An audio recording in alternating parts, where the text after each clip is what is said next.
What's going on, everybody? And welcome back to the Hangout spot where you already know it's real talk, boxing talk, live from my man cave. It's your boy Johnny, and I am your host for another edition of the Hangout Spot Live. This time, the Thursday night edition. And let me tell you something, we got a banging show tonight because on Saturday, we have what could be possibly the fight card of the century, man. Riyadh season is putting it on. It is finally here. We will break it down. And we will have my man, Ryan Frazier from Boxing Talk up north. He will be in the building to help me break down the fights, man. I mean, this card is so exciting that I needed a second person here. But don't get it twisted, man. I know my chat is going to come through today. But first and foremost, I just want to thank everybody who came out live to support. Tuesday night show was a banger. We had WBO welterweight champion Brian Norman Jr. He was in the building.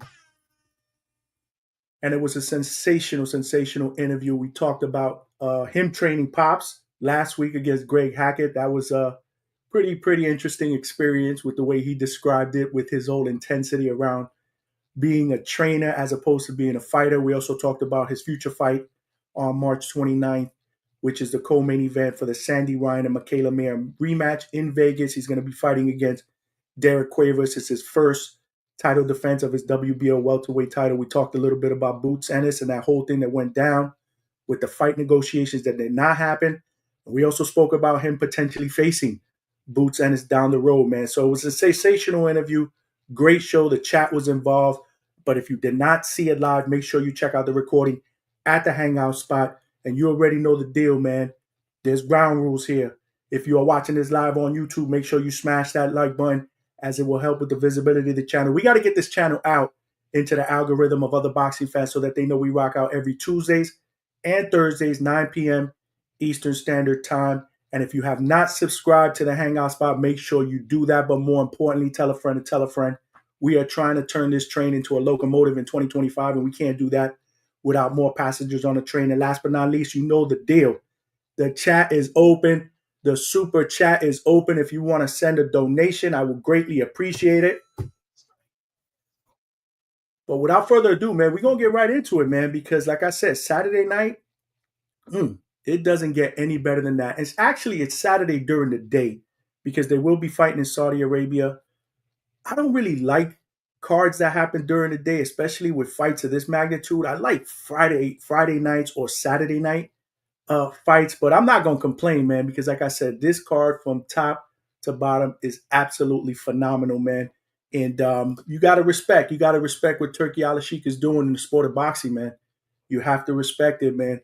But listen, like I said, I can't do this alone, man. I'm too excited, man. So I got to bring in my man, Ryan Frazier from Boxing Talk up north is going to be joining me. He is in the building. What's good? My man, welcome to the Hangout Spot, man. Appreciate it, man. Been trying to get here, finally here. You know how life is, man. Nah, man, we've been trying to get Ryan on for a minute, but I know the deal, man. You rock out, you got your own shit going on, and you putting up some really good content up in Canada, man. Man, listen, bro.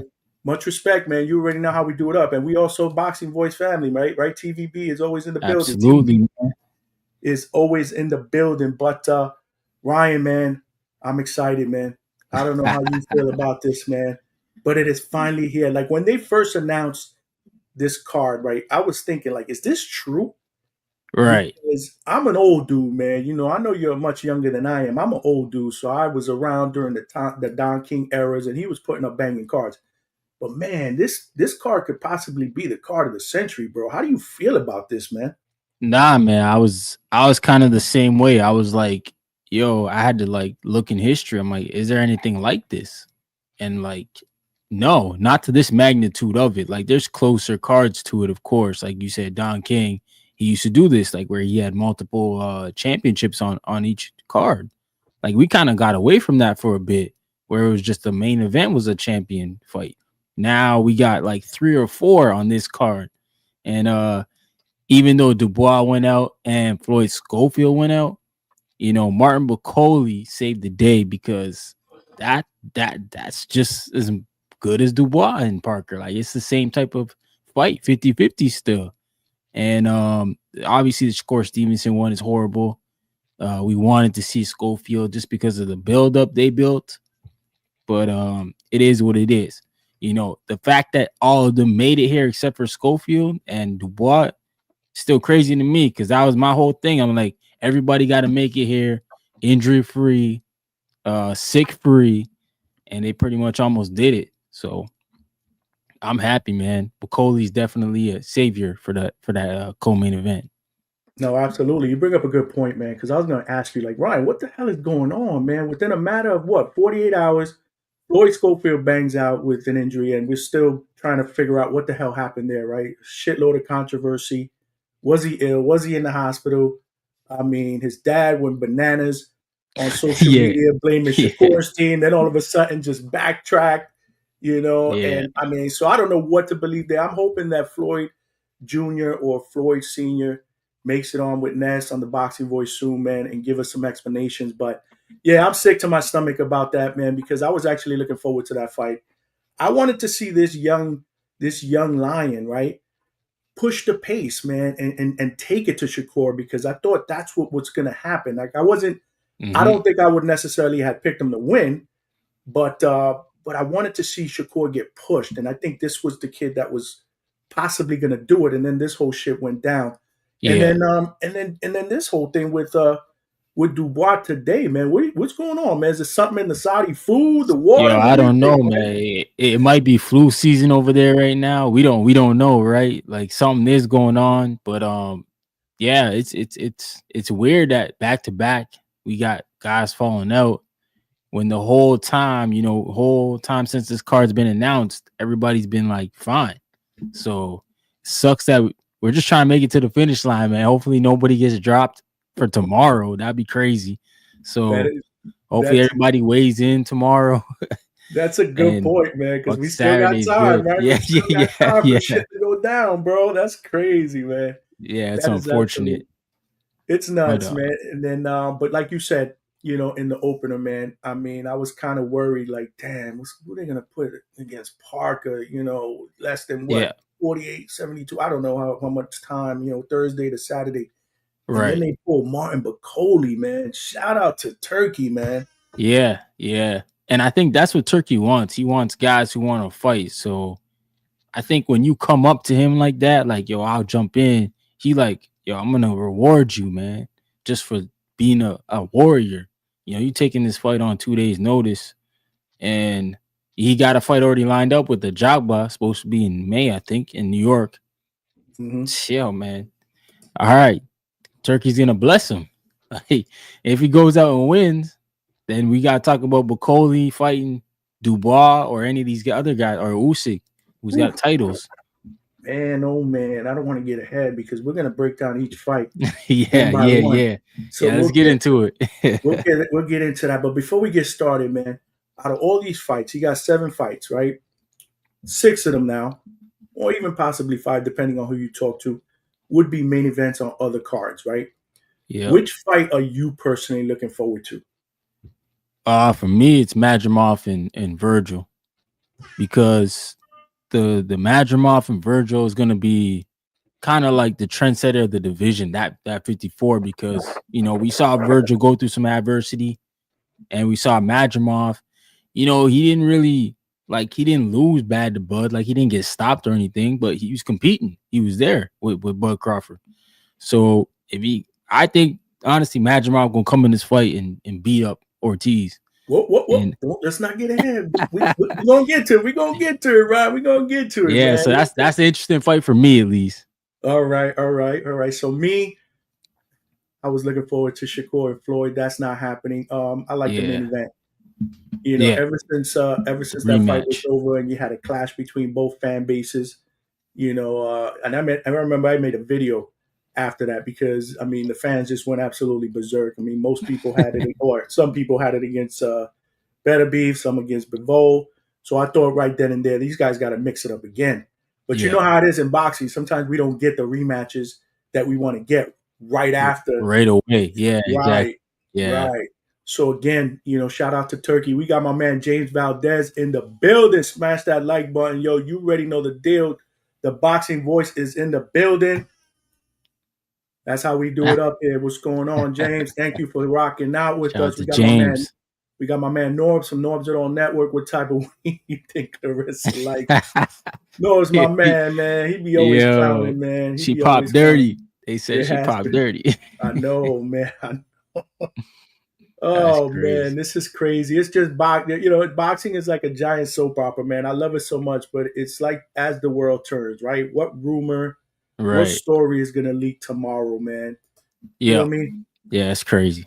And we got my man Eric Harris in the building. What's going on, What's good, champ? Eric? What's going on, brother? Fellas, oh shit, is Boo Boo Andretti's little bro.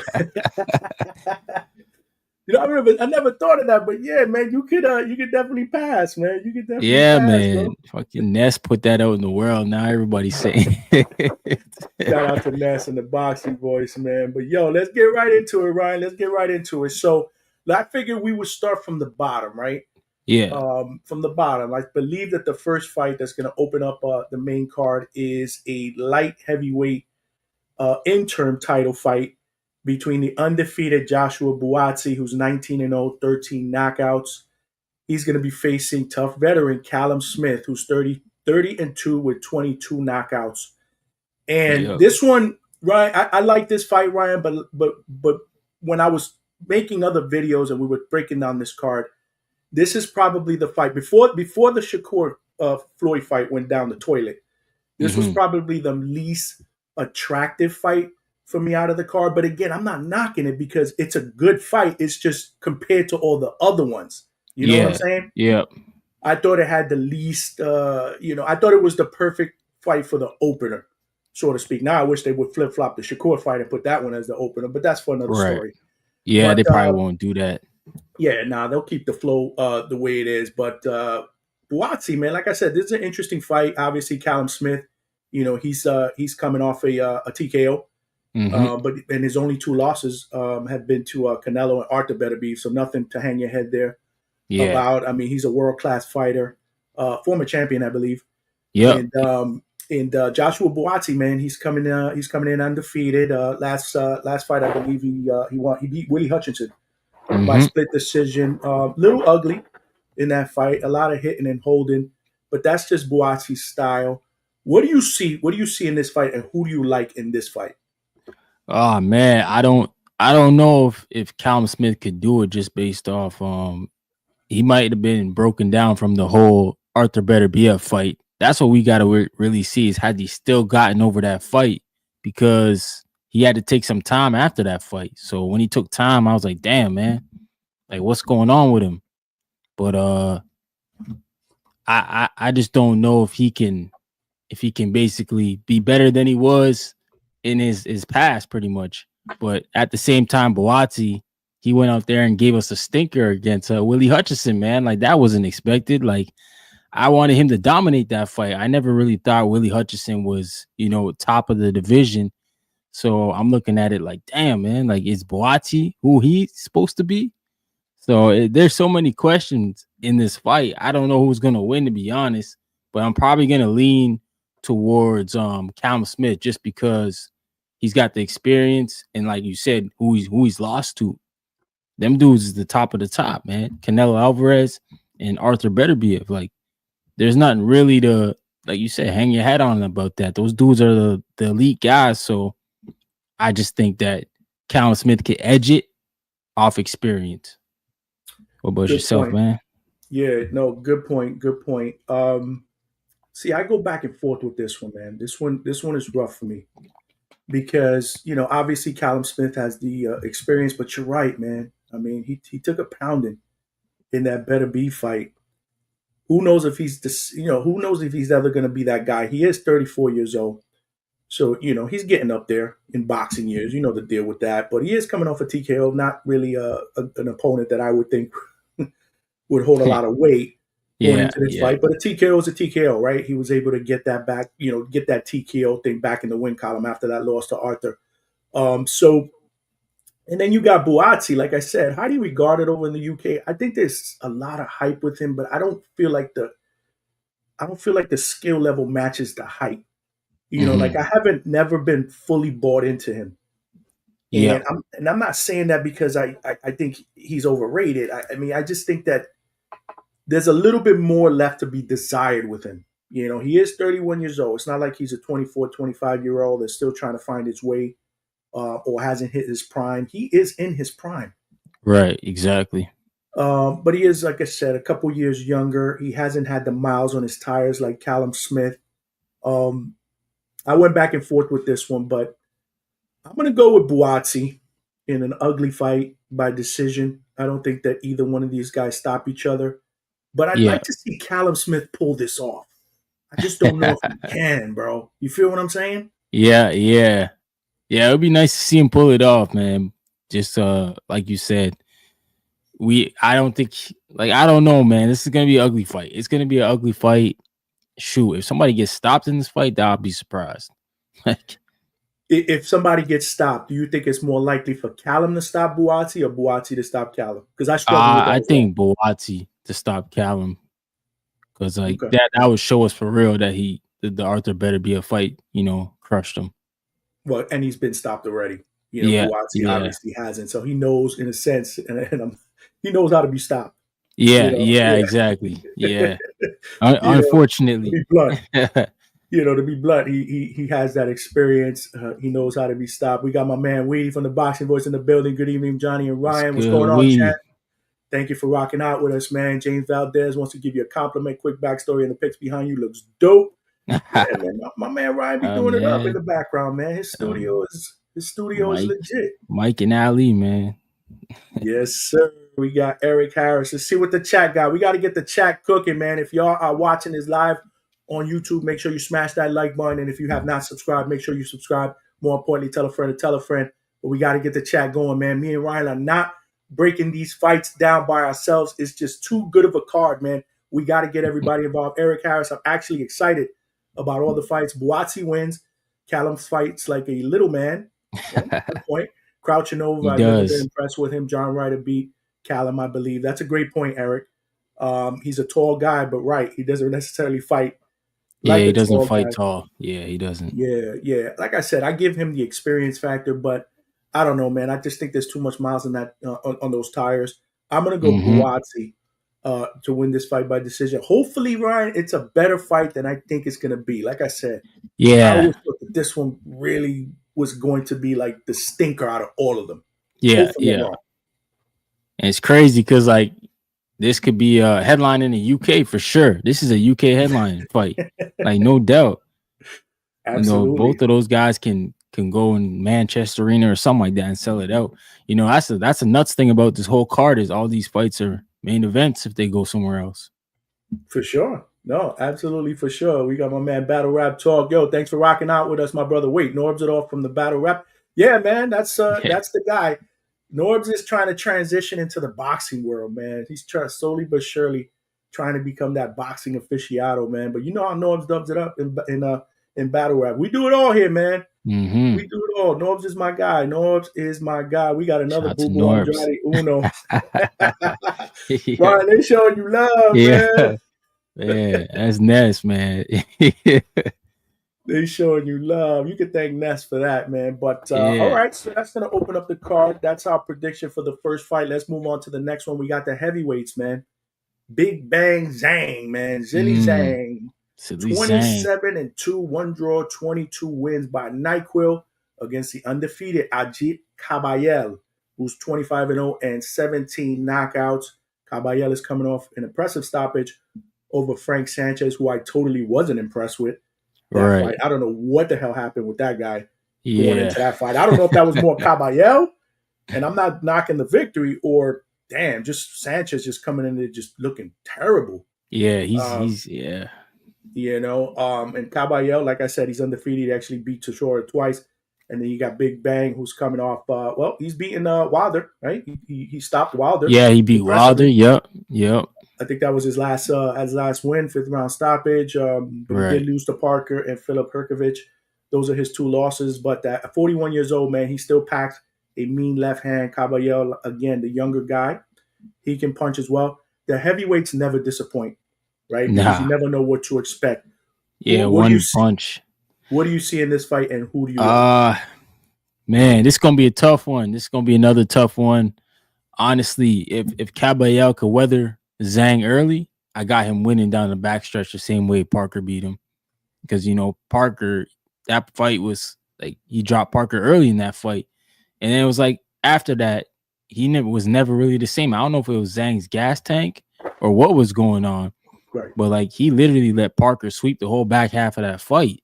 And if Kabayel could steal that game plan, he can pretty much do it the same way because he's like the same build as Joseph Parker. Fights kind of the same way. So I think he can pull it off if he can do that. So I got Kabayel winning by decision, but he got to weather that storm early because that's when Zhang's going to be punching. That's when he's going to be hitting you the hardest in those early rounds. But he just has a problem. I don't know, with the gas tank, man. He just can't keep it. I don't know what it is. I don't know if it's conditioning. He don't run, maybe. I don't know. But he always gasses out at the end of the fight. So Kabayel just got to weather the storm, man. He can win. But how you see it going? Good breakdown, man. With Big Bang Zhang, the question I've been asking for the last couple of years is when is he going to really show his age, right? But then I think about what you just said, and the fact that he does gas out late in fights is probably showing his age, right?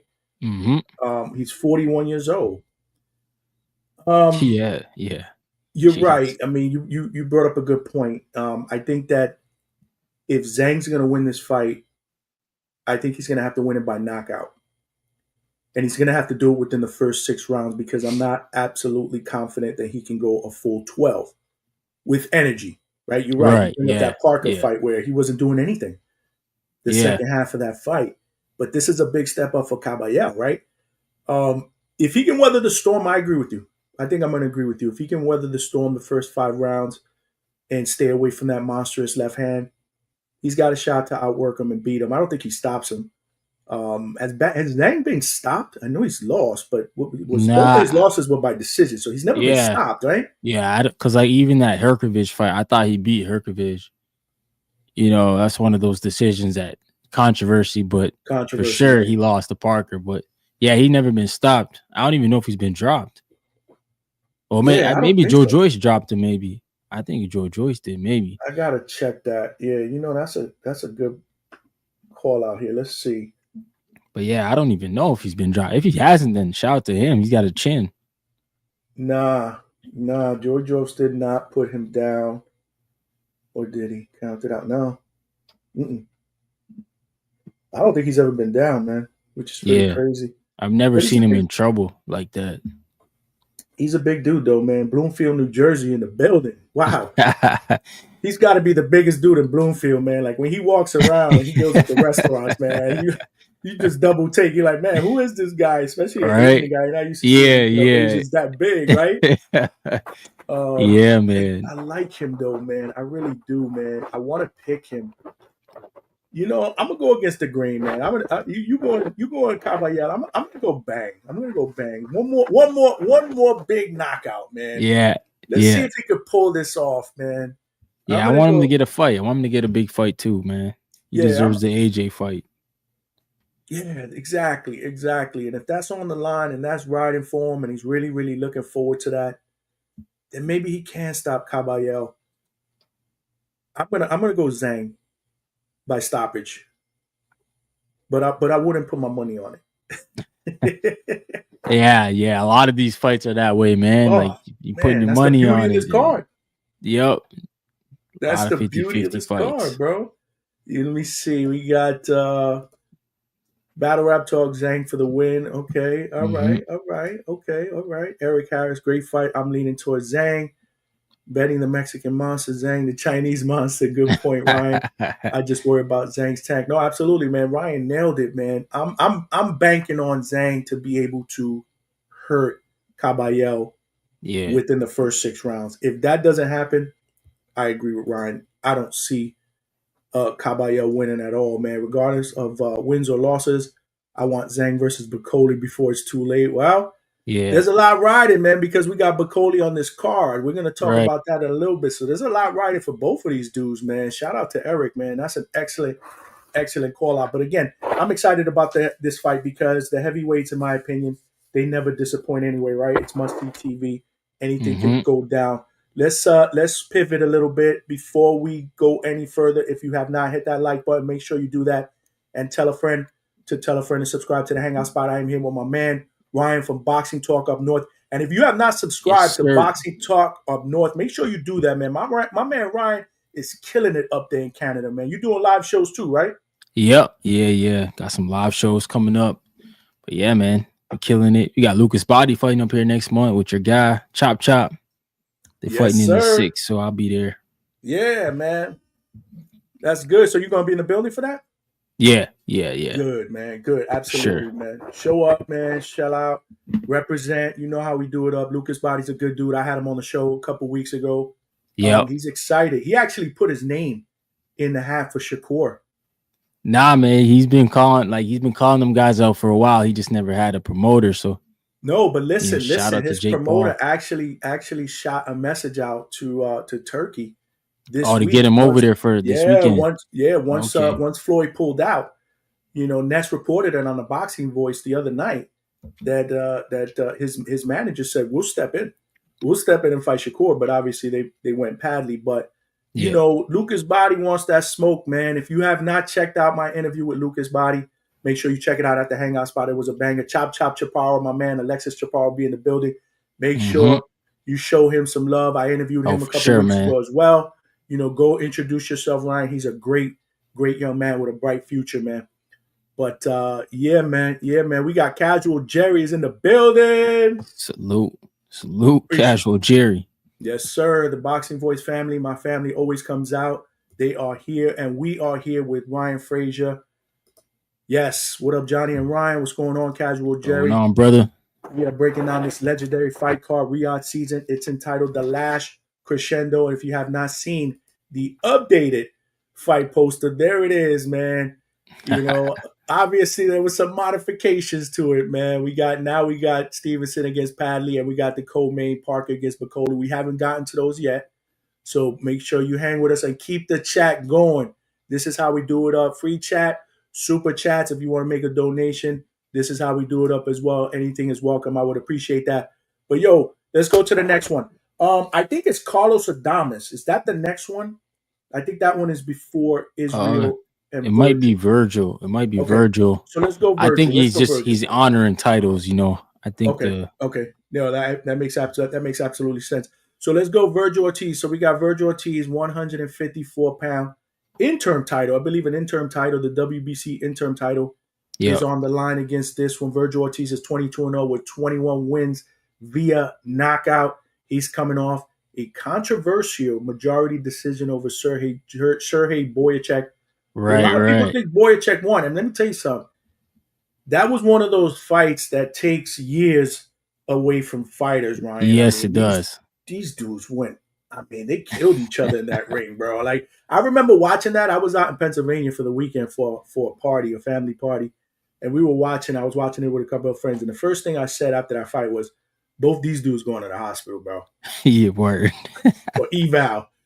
They need to be evaluated, bro, because these dudes fight of the year candidate, phone booth fight. I wanted to see it again, man. Unfortunately, we didn't get to see it. Now Vergil Ortiz is going to be fighting Israil the Dream Madrimov, who was 10-1 with 1 draw, 7 knockouts. He's coming off a loss, unanimous decision loss to one of the best fighters in the world, pound for pound, Terrence Bud Crawford, where he lost his WBO title. And this is going to be a really, really good fight. Remember, Israil Madrimov was supposed to fight Sergey Boyacek, the one who lost against Vergil Ortiz. I think that fight was supposed to go on. Was it November? Beginning of December, Fury and Usyk too. Right. And all of a sudden, pulled out of that one because I prefer to fight this one on a bigger stage. Yeah. I'm not mad at it. But this is going to be an interesting fight. It's actually the fight that Ryan is looking forward to the most. I'm looking forward to it as well. Man. Because stylistically, this is going to be a banger. So since you're looking forward to the most, I will let you take it away. What do you see and who do you like going into this fight? Although you gave a little bit of a spoiler. A little bit, but I think break it down. I think a lot of us are going to be watching this because of the 154. Like, I think this is the this is the icebreaker, man, because we want to see Vergil do well. We want to see him win titles, but we understand he's in the toughest division right now in boxing. And he's going to be fighting against a guy who a lot of people, like some people thought Madrimov beat Crawford. As crazy as it sounds, but it was a competitive fight. It wasn't a landslide for Crawford. Crawford didn't even knock him down. And the thing I liked about Madrimov in that fight, because I watched some tape on him, he likes to take chances. He didn't really take chances in that fight. You know, he didn't let Bud counter him. He went in there and mentally stood to the game plan for 12 rounds. So that just told me that he can fight a 12-round fight, not only with the game plan, but he can make adjustments too and listen to his corner. Where, like, I'm sorry, man, Vergil Ortiz, he didn't make no adjustments in that Boychuk fight. That's why I felt the fight was so hard for him. I felt like he needed to move a little bit more and you know, run Boychuk into stuff, but instead he wanted to, I don't know. I guess I get it, man. He Mexican. He want to show he got big balls too. So he just want to stand in the middle of the ring. But if you do that with Madrimov, I think Madrimov is athletic enough to get around Vergil and hit him with some triple G stuff. Like, he has those punches in his arsenal. It's just he couldn't do them to Bud Crawford because, like we heard Sean Porter say, when you get in front of Bud, it's different. So Madrimov, I feel like, you know, he played it safe with Bud. I think in this fight, he'll take more chances against Vergil because he's seen Vergil get dropped. So, but I like to shout out to Vergil, man. But his power hasn't carried to 54. He didn't really hurt Boychuk in that fight. Great point. Great point. And you know, so I got Madrimov winning. Unfortunately, you got winning by stoppage. By stoppage. Wow. All right. Wow. I think Robert Garcia gonna stop it, man. That's interesting, Ryan. That's real interesting, man. I like that. But you bring up a couple of good points because a couple of weeks ago I was talking to somebody and they were questioning if this was going to be a good fight because of what they saw against what they saw Madrimov do against Bud Crawford. Because you're right, he wasn't. It was almost like I don't think Madrimov won that fight.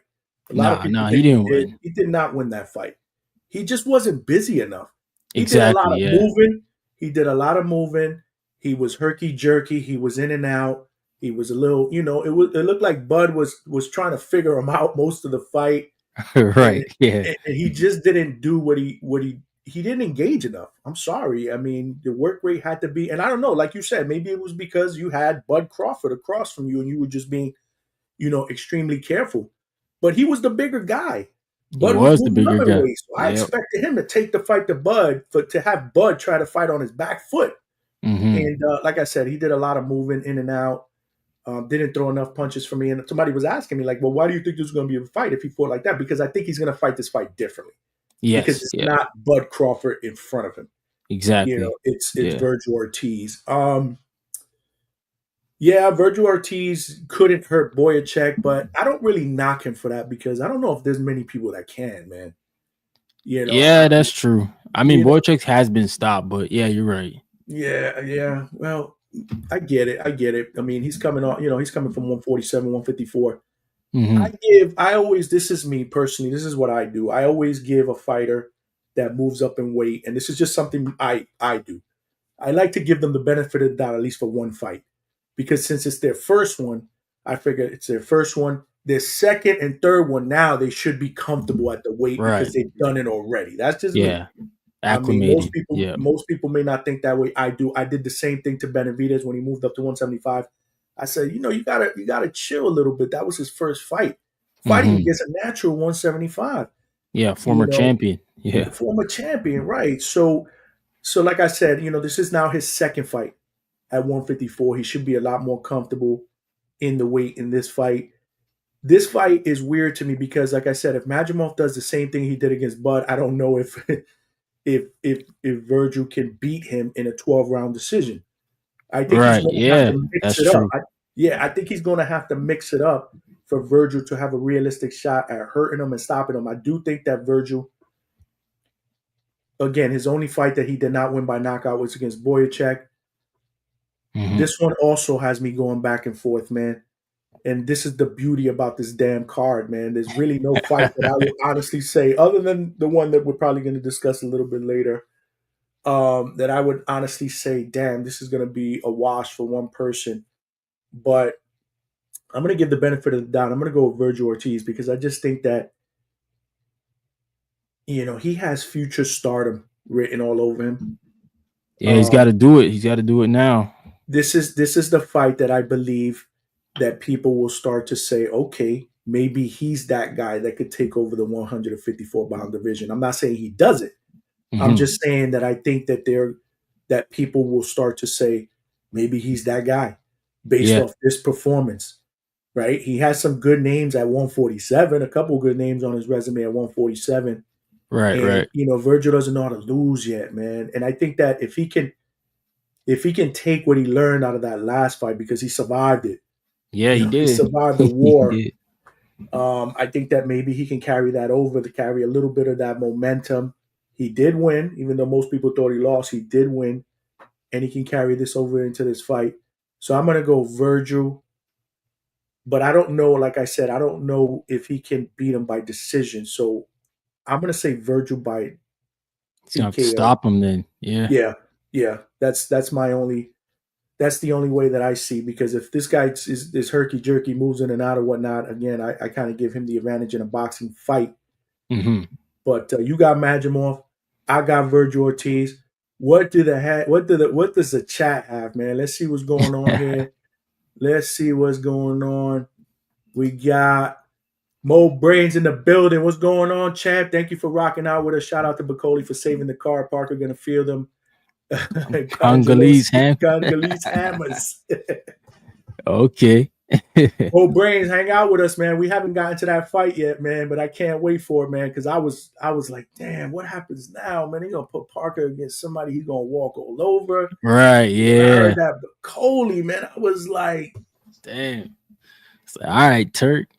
Absolutely. Turkey comes through in the clutch. Turkey for president, baby. Yeah, man. While Turkey doing his thing, we got Eric Harris. Fighters need to stay in shape. Big bags dropping out of nowhere. That's a good point, right?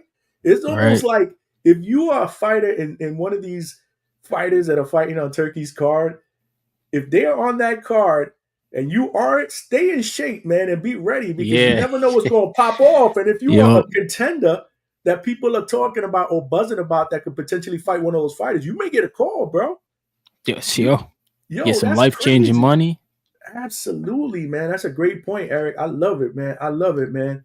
James Valdez just went over to Boxing Talk Up North and subscribe. There you go. Appreciate you, brother. Appreciate you, man. That's how we do it up, James. This is how we do it up. We all family, man.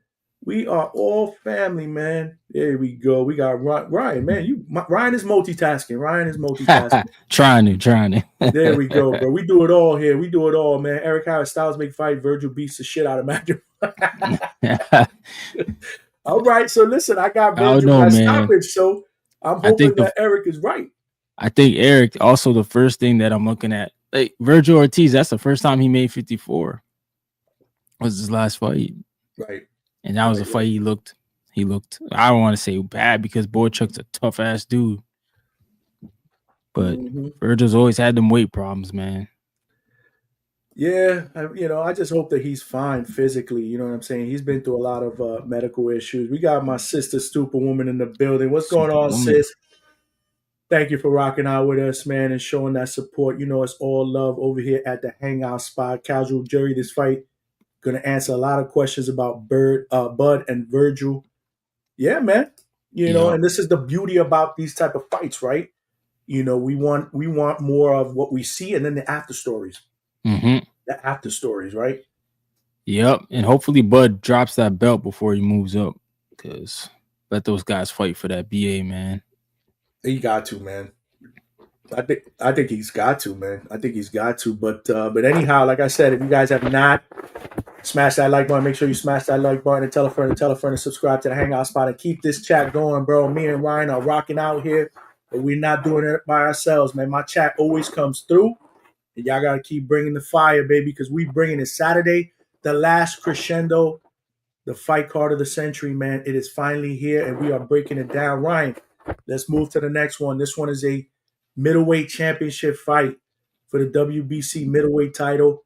and this is going to be another exciting one, right? Carlos Adames, the champion, 24-1 with 18 knockouts. His only loss was against Patrick Teixeira by unanimous decision. Mm-hmm. Very, very disappointing. His last fight, he beat Terrell Gausha, but he didn't really light it up for me either. So I'm like, and he's fighting against the dude that everybody believes is that guy over there overseas in the UK, Hamzah Sheeraz, 21-0, 17 knockouts. He is coming off a second round TKO back in September on a Riyadh card. His best win was against Austin Ammo Williams, who he stopped by TKO in the 11th round. He did get buzzed by a couple of left hands, but again, Ammo Williams he got a good left hand. You know what I mean? Mm-hmm. So nothing to be ashamed of. He weathered the storm for the most part, and he did what he needed to do. And Hamzah is one of those freaks, man. He's tall. He got long arms. He's 6'3". He got a 75-inch reach. Carlos Adames obviously has the experience, having fought the better fighters. He's the champion, and he also has a lot of power in that left hand. What do you see going down here, and who are you taking? Oh man, I think the changing of the guards happening. My man, Hamzah Sheeraz. I think he's gonna come out here and put on a statement. This is a big moment for him. I mean, he's gonna be fighting for a world title, man. It's what a lot of these guys get in the game for.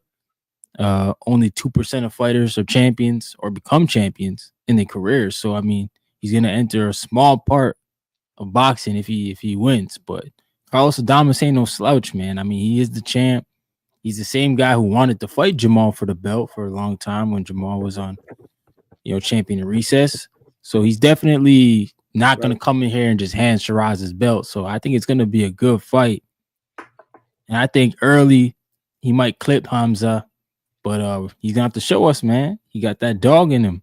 He's going to have to bite down. I don't think it's going to be an easy win, but I think Hamzah Sheeraz going to win by decision. I like it. The thing about Adames is the middleweight division, in my opinion, is waiting for somebody to just take it over. Like for somebody to be that guy, right? Yep. It's too quiet. Why hasn't Adames done that yet is my question. Nah, you're right, man. Because it's because of performances like this against Terrell Gausha. He has the ability to do it. He packs. I mean, he can punch. He can punch. But, and Hamzah has a lot of hype. Sheeraz has a lot of hype. I always question the guys overseas. Like, are they a little bit too hyped? Can they really come to the, I mean, obviously this fight is in the United States. It's actually in where Sheeraz is comfortable at. He's fought there before. Yeah. Are they really the real deal? Yeah, I know. Yeah. That's my whole question about those dudes, Ryan. I'm not trying to shit on fighters. Nah, it's true, man. We don't know what we got. Right. I've seen a lot where they are hype trained, they are really good over there, and then they start facing the big boys or they come to the States and they start to get exposed. But I do like Sheeraz. He's tall, he has the reach, he's gonna have to fight on the outside. Adames is gonna want to make this a fight in the inside into the trenches. I don't know if Sheeraz will allow him to do that, but Sheeraz does have dog in him though. Like I said, he got buzzed against Ammo Williams, man. He got buzzed. I think it was in the second round. Was the first time he got buzzed with a left hand, and he weathered the storm, man. I like Sheeraz, I do, and I think there's a little bit more to be desired from Adames, man. Adames is gonna have to show me in this fight. You know what? I'm the guy. Even though I didn't satisfy a lot of people with this unanimous decision win. He's got some good names on his resume. I mean, beat Deviachenko. He stopped J-Rock. Right. But, I mean, who knows what J-Rock had left in the tank? I don't know. So he's got some good names. He has the experience, man. But, yeah, man, this is Sheeraz's time to shine, bro. This is his time to shine. And I think he does it, man. I'm going to agree with you. I think I'm going to go Sheeraz by decision. Hopefully he doesn't let me down. And then we come back here on the Boxing Voice say, I told you the UK dudes, man, they're frauds, man. We know who Ness going with. He got his Dominican brethren. So Ness is going with Dominic. I'm gonna have to pick against Ness in this one. I'm gonna go Sheeraz by decision. What y'all got, man? What y'all got in the chat, man? both of us are going. Both Hamzah of us are going. Sheeraz. Hamzah Sheeraz. Casual Jerry said, "Stop his damn." You must be talking about what Eric Harris said about about Vergil Ortiz Vergil stopping beating the Madrimov. shit out of Madrimov. That's what I'm talking about, man. My chat is cooking, Man. bro. Keep it coming. Keep it coming. James Valdez, I'm from Texas, and I'm team RGBA, but I feel Vergil should have lost in that last fight. Listen, man, I'm not doubting that. Robert Garcia Gym, Boxing Academy, I think. Yeah. Shout out to Robert Garcia Boxing Academy. Them is my peoples. But listen, if I had to pick between the two, man, I would have took Boyacek. I thought he did enough, especially in the trenches. And then obviously that knockdown. Yep. Yeah. Knockdown, I thought. Yeah, they were flash knockdowns. Like I don't think Vergil was hurt. Nah, he was just out of place. And the fight was too close. Yeah, exactly. So I thought that might have been the difference. But hey, man, like I said, Vergil has the opportunity to shake that off. Tough guy. I fought the wrong fight. It was my first fight at 154. I'm gonna do this dude in, and maybe I'm gonna give this dude a rematch. Who knows, man? This is boxing, man. Miles Galton in the building. What's going on, champ? What's good, Miles? Yes, sir. Appreciate you, man. Appreciate you, Eric Harris. We don't talk about that enough.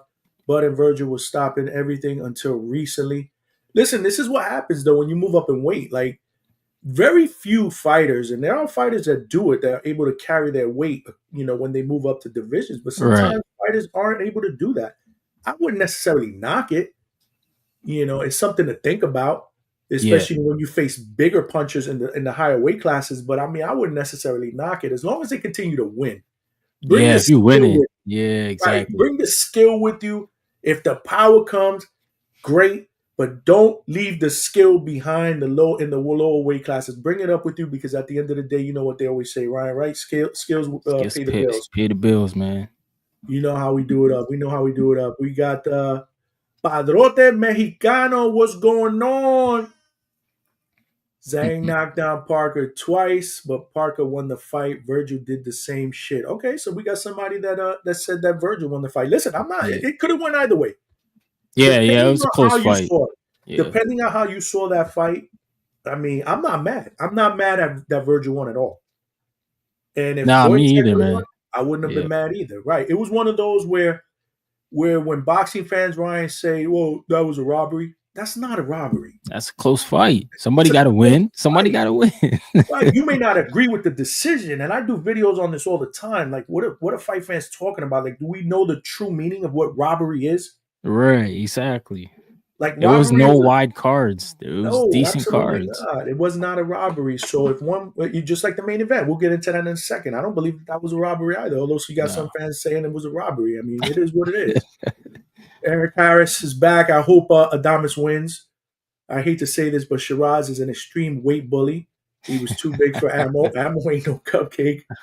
How he walked through them shots like that. Fuck Sheeraz. All right. So it's clear. Damn, bro. If Sheeraz a weight bully, then damn, bro. You don't want to see my brother. My brother's the same height, but he fights at 54.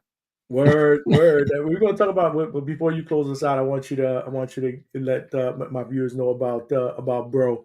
But real. Listen, I mean, I don't know. Obviously, Eric is rooting for Adames.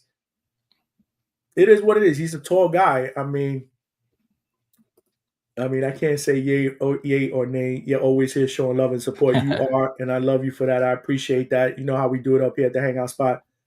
Padrote Mexicano, no way Parker staying in the pocket. Like Big Baby versus Bakole. We're going to get to that in a second. Hell, we're almost there. We're almost there. We're almost there, Mexicano. Hang out with us, man. Hang out with us. And if you have not smashed that like button, make sure you smash that like button. And tell a friend to subscribe to not just the Hangout spot, but to Boxing Talk Up North with Ryan Frazier. He is in the building helping me break down this spectacular card on Saturday, February 22nd from Riyadh season, Saudi Arabia. It's called The Last Crescendo, and we're going to move on to the next fight. I was looking forward to Shakur Stevenson against Floyd Schofield. For those of you guys that are just tuning in, that fight obviously ain't happening. If you have been living under a rock for the last 3 days, you will you wouldn't know that Floyd Schofield pulled out because supposedly he was ill, he was hospitalized. But then there's been a lot of swirls and rumors if he set this up, if it's true. Yeah. Did he pull a Jesse Smollett and Oh just man. bullshitted the whole thing? And I hope Floyd not, man. word, right? That would be nasty work if he did that. But listen, I don't know. I'm not gonna throw allegations out. I rocks with Floyd Schofield and Dad, so I'm gonna give them the benefit of the doubt. He was injured. It is what it is. Either way, he pulled out. We still don't know the exact reason why. But Shakur Stevenson is still gonna fight on this card. But the replacement is gonna be Josh Padley, who's undefeated. He's 15-0, but he only has 4 knockouts. Yeah, he's not a puncher. Yeah. He's not a puncher. So here you go. For my viewers, this is what this is, right? You got 2 boxers that are not punchers. So this is why I want this fight, and I know it's not going to happen. This is why I wanted this fight to be moved to the beginning. Because this one to me has the ability to be a snooze fest. And I like Shakur. I'm a big Shakur guy. A lot of people shit on Shakur because they say he's boring, he runs. I love the sweet science, Ryan. I don't think it's boring. But this is a fight that Shakur Stevenson definitely, in my opinion, has to win by stoppage. Yes. And I'm going to tell you why. You're talking about a dude, even though he's undefeated, he's coming into this fight on 3 days, 4 days notice. Mm-hmm. He has no knockout power at all. I call him a poor man's Paulie Malignaggi. Yep. Yeah. He did beat Mark Chamberlain. I'll give him props for that. Now, he can box. I'm not shitting on Padley. I want to make that clear to my viewers. I'm not shitting on Padley. He can box. He beat Mark Chamberlain, who happens to be one of Turkey Al-Sheik's favorite fighters. You know. Yeah, he did. Yep. And Joshua Clark. Outboxed him to a decision. Mark Chamberlain came into that fight undefeated. So I give him credit for that. I looked at his resume. I don't really see anybody in there that I know.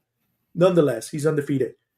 You come into this fight on 3-4 days notice against arguably one of the most gifted boxers in the world of boxing today. Again, not a big puncher, but he can outbox the shit out of you. Mm-hmm. And he's probably, in my opinion, the best defensive fighter in boxing today. Oh, yeah, for sure. Yeah. So this is why I wanted Floyd Schofield in there, because I thought Floyd Schofield would put the pressure on Shakur. I need to see a more aggressive Shakur. But he is coming off hand surgery. He is coming off hand surgery. But yeah, he is. Yeah. Oh, But Ryan, man, this is a fight that I fully expect Stevenson to look like he did against Jamel Herring, like he did against Oscar Valdez. Yep. Anything less than this to me would be a stinker, in my opinion. Not to mention his last fight, he hasn't fought since July. Granted, he's been through, he had to, fix his hands. He had obviously hand issues, but he should be able to walk to this dude, man. Step to this dude and walk all over him. I'm expecting Shakur by stoppage, man. What do you see and who do you like in this fight? Nah, I agree, man. And I feel like for Shakur, it's a lot of pressure because we saw what Keyshawn did last weekend, or was it the weekend before? We saw what he did against Barancha. He stopped him in 4 rounds. And for me, Shakur Stevenson, if he has another bad fight, then, Keyshawn Davis going to get that tank fight before him. Like, no doubt. Because I feel like Shakur Stevenson, his stock has been going down for whatever reason. Like, he keeps winning. But it's just his way that he's fighting is not, it's not translating to the fans. And I think you're right, bro. He's got to show us a new Shakur here. I don't want to see any running around the ring. I want to see him in the pocket. I want to see some matrix fighting. I want to see him there and, show us the skills that you really, really got, Shakur. Because all that jumping around is not, I don't know. I don't like it, man. I don't think that's skills. Not to me, at least. Okay. Like, I know it's defense, but at the same time, Floyd Mayweather had bad hands, but he still made dudes look bad. He didn't knock dudes out, but he made them look bad. Like, make somebody look bad, Shakur. And you do that, you're going to get the respect of the fans. Right. Or, you could be the villain too, man. You could be Shakur Twitterson, keep riding that wave. You got to keep winning. That's all. But I think, you're right, bro. He needs a stoppage. He needs something to excite us. He can't give us no dancing match. Like Heavy Chevy said, he can't be no dancing around the ring all night. We're not going to like that. Especially all of these fights that we got on this card, like we said, leading up to this, we could have some drama. And then if Shakur doesn't get a stop, it's just like you're gonna suck the whole energy out the room.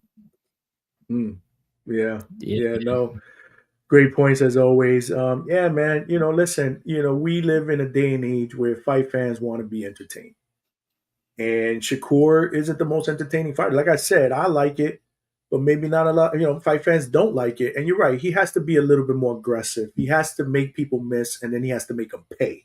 Yes. That's the problem. Yeah. And that's what those great fighters like Floyd and Sweet Pea did, right? Right. So,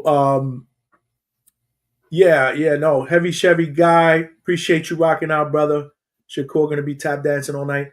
I don't know, man. I don't think he can. I don't think he should. I don't think he's gonna go into this fight wanting to. Yeah.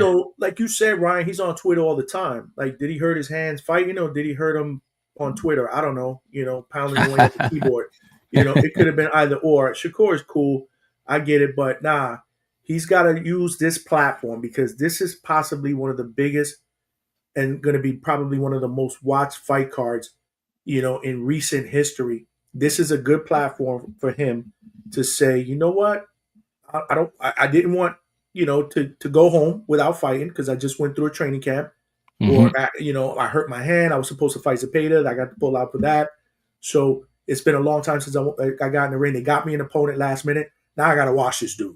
Yeah. I got to watch this dude, take care of business, and go home, and then think about what we're going to do next. Are we going to pursue a tank fight or whatever it is? So he's got to come in there with that killer instinct and just take care of business. There's no way that this dude – I saw a picture, Brian, of this guy Padley that he put on social media. Like he was working construction like 4 days ago. Yeah, like, took a picture with him working construction. Like literally, he probably got the call while he was at work. Like, yo, you want this fight? Yeah, all right, cool. Yo, I got this fight. Take a picture of me in my uniform, and now I'm getting on a flight. Bro, you got to take care of business, Shakur. Like, you can't just win this fight by unanimous decision and just box and move. And take it to this kid, man, and give us something to buzz about. Yeah, and Shakur can't take it easy on Padley either, because if Padley comes in here and wins the fight somehow, bro, that's gonna change his life, man.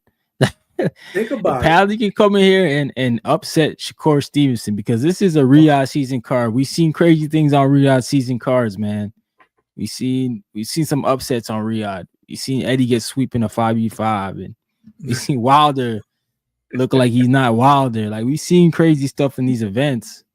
AJ getting sparked out by Dubois, man. Like, it's don't Riyadh season Eddie. It's not for the weak, man. So Shakur better come in here and take care of business. Ryan, you scared me, man. That's right. He's an Eddie fighter. Eddie hasn't been able to win anything lately. Like all these Riyadh seasons, Eddie, oh shit, man. Yo, Ryan, you scared the shit out of me right now. Could Shakur get upset? Man, I hope not, man. The whole world will man, the whole boxing world will be on this guy's man. It'll be catastrophic. It'll probably be the biggest upset in the boxing history for sure. Yeah, but you know what? Let's stop the cap. That shit ain't happening. I know it ain't, bro. It better not. It's not happening. The only question that we have, or I have going into this fight, is: does he win by decision, or does he win by stoppage? I'm gonna go out on a limb, Ryan. I'm gonna say he stops Padley, man. No, he's got to. Yeah, I agree. He's got to get the stoppage. Like anything other. You said you're gonna beat up on Schofield. Like, this kid's not punching like Schofield, so exactly we're gonna expect the performance to be better. Yeah, no, absolutely. He said he was gonna take it to Schofield, right? He was gonna beat the shit out of Schofield, so it should be no different. I think that Schofield, in my opinion, is better than Padley. We got Weedy, man. At this point, I don't care. He's out. Let's see how Shakur look. Yeah, like I said, we haven't seen Shakur since July against his his last fight was against Artur. And, he has some hand issues. So let's see if he's fully healed. And let's see if he learned something, from that last fight. These are the type of opponents where you got to put your foot on the gas. You can't play with your food here. No. And I fully expect him to do that. We got Eric Harris. Yeah, we got to see if Shakur's hands are healed. They should be. He hasn't fought since July. Yeah, that's true. He hasn't fought since July. Mo Brains, just like Tim Bradley said, I'm going to keep my coffee ready for this fight. Are you? Yeah. Okay. So he doesn't want to fall asleep. I get it. All Yeah, right. yeah. It'll be an early fight too. Hopefully. Well, I don't know. Maybe not by that time, but Well, if they would have put it at the if you're on the West if they would Coast, have put it on the first, like for the Swift flip flop, they put that oh, it would on have the been opener, early. then it would have still been, you just Yeah, getting get it up, away. Yeah, yeah. So it wouldn't be that bad. By that time, by the time that fight comes, we're already wide awake. You know? Exactly. Yeah. So I don't want Yeah. something to put me back to sleep. Yo, shout out to you, Mo Brains. That's what's up, man. I appreciate that. Chevy Heavy, we saw that. You think he's gonna be tap dancing all night? I hope you're wrong. Yeah, I hope I so, hope you're man. wrong. Brian C, what's going on, champ? Appreciate you rocking out. He doesn't seem to get it. Just said he's must see TV. You talking about Shakur Shakur, said right? that? He said he's must. Yeah, he said, yo, You bro. know, He said he's the best fighter on the card. And I find it kind of hilarious because last week, 2 weeks ago, I was talking to John Scully, who's Beterbiev's second trainer. shout He out to said, John. Yep. He said Beterbiev don't even know who Shakur is. Here's Shakur say he the best fighter. He's like, yo, I asked Beterbiev. He's like, yo, Shakur's fighting on your undercard. He's like, yeah, I don't know who that is. That's crazy, man. That is crazy, man. Nah, man. Shakur gifted, man. He just gotta, he gotta develop that killer instinct or something. Again, he doesn't have to develop into a one punch knockout artist, but he's got to know how to put his foot on the gas pedal, especially when he has an inferior opponent. Again, opposite him, man. He can't be safe. Can't play it safe all the time. Nah, not in boxing. Unfortunately, man. The fans, that's not what we want to see. Not just that, Ryan, but especially if you want a tank fight. Yeah. Yeah, you gotta make them stop saying all these comments about, you can't sell and nobody wants to watch you. You gotta be you gotta demand, like the fans gotta demand it. Like you gotta get kind of like the Pacquiao and Floyd thing, man. Or even the Bud and the Spence. Like we heard about Spence. He caved in because everybody around Dallas was like, yo, when you fighting that guy? Or it got to him eventually. Yeah, man. You know how the fans could be, especially in this age of social media, man. I mean, it's so magnified, You can't it's so many different platforms. You cannot escape it. Even if you throw your phone away, man, you can't escape it. Brian C, I'm not looking forward to that fight. Neither am I. It went from one of the fights that I was looking forward to the most, him against Floyd, into something that I'm like, yo, they should just put that on the undercard. Yeah, I agree. Before the main card starts. But it is what it is, man. Like I said, I'm interested to see what Shakur we see. Didn't y'all see the hand strength test he took? I did not. But I but saw that. You saw that? I don't know what to make of it. Yeah, it's weird. They like grip something and it gives a score, but I mean they said Eddie Hearn out gripped Shakur pretty much. So but Eddie Hearn's a big dude though. He's like 6'3". Like he's a tall dude. Again, even if I had saw it, it won't matter. Do that shit in the ring. I don't put stock in it. You know what I mean? Show me in the ring, man. We got Z Pacino from the Boxing Voice in the building. What's going on, champ? What's good, brother? Chilling, bro. You know how it is. I'm here with Ryan from Boxing Talk Up North. So is Joe Smith. Shout out to you, Eric Harris, bro. He lighting the chat up, man. If he steps up, Z Pacino, if he steps up to him like he did Artur, Padley is getting stopped. Absolutely. That's what we want. That's what we expect. Yo, Z, I better see that. I better see that, man. If I don't see that, I'm going to be, it's going to be nasty, man. We just talked about that. Oh, the hand Eric, test, easy work for Shakur. By the way, Mexicano. I think it is easy work, but I don't want to see a decision. I need to see a stoppage. Body weight office stoppage by 8th round. I hope you are right, Z. He better. Man, even 8th feels long for me too. Like, I feel like 6. He got to get him out by 6. I hear that. Everyone, Mo Brains, everyone wants Shakur to be a Bud, but he's really an Andre Ward, and that's okay. Listen, I agree. I agree with you, Mo. I mean, he doesn't have to be a knockout guy. I like Shakur. I appreciate what he brings to the table. I'm just saying, if he wants to make himself more marketable or more attractive to some of these bigger fights, he's going to have to take advantage of making people miss. He's got to make people, because he does. He's a great defensive fighter. He can make people miss, but he's got to take advantage. Right. And that's my biggest criticism about that. You know, he has to be a little bit more assertive when he makes people miss, and then he has to obviously counter. So that to me will be the stinker of the card, but it's all good. Let's move on to now to the co-main event.